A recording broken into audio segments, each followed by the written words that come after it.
Zechariah chapter 14. A day of the Lord is coming, Jerusalem, when your possessions will be plundered and divided up within your very walls. I will gather all the nations to Jerusalem to fight against it. The city will be captured, the houses ransacked, and the women raped.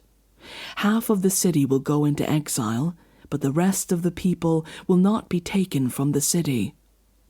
Then the Lord will go out and fight against those nations, as he fights on a day of battle. On that day his feet will stand on the Mount of Olives, east of Jerusalem, and the Mount of Olives will be split in two from east to west, forming a great valley, with half of the mountain moving north and half moving south.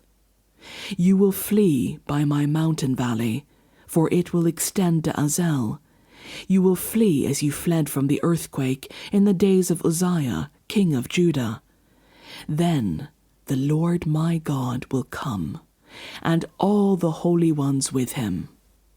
On that day there will be neither sunlight nor cold frosty darkness.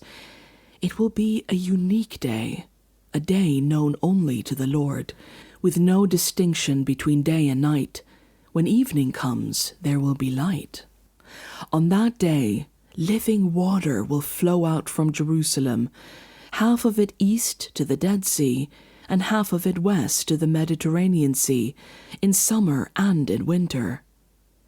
The Lord will be king over the whole earth. On that day there will be one Lord, and his name the only name. The whole land, from Geba to Rimmon, south of Jerusalem, will become like the Arabah. But Jerusalem will be raised up high, from the Benjamin gate to the site of the first gate, to the corner gate, and from the tower of Hananel to the royal wine presses, and will remain in its place. It will be inhabited, never again will it be destroyed. Jerusalem will be secure.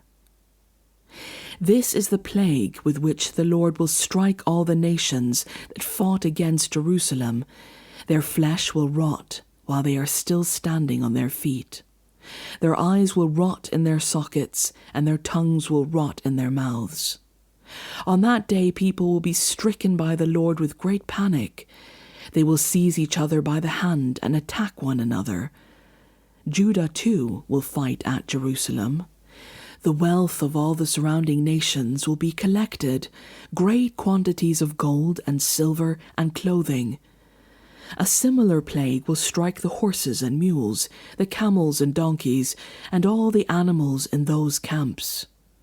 Then the survivors from all the nations that have attacked Jerusalem will go up year after year to worship the King, the Lord Almighty, and to celebrate the festival of tabernacles. If any of the peoples of the earth do not go up to Jerusalem to worship the King, the Lord Almighty, they will have no rain. If the Egyptian people do not go up and take part, they will have no rain. The Lord will bring on them the plague he inflicts on the nations that do not go up to celebrate the festival of tabernacles. This will be the punishment of Egypt and the punishment of all the nations that do not go up to celebrate the festival of tabernacles. On that day, holy to the Lord will be inscribed on the bells of the horses, and the cooking pots in the Lord's house will be like the sacred bowls in front of the altar.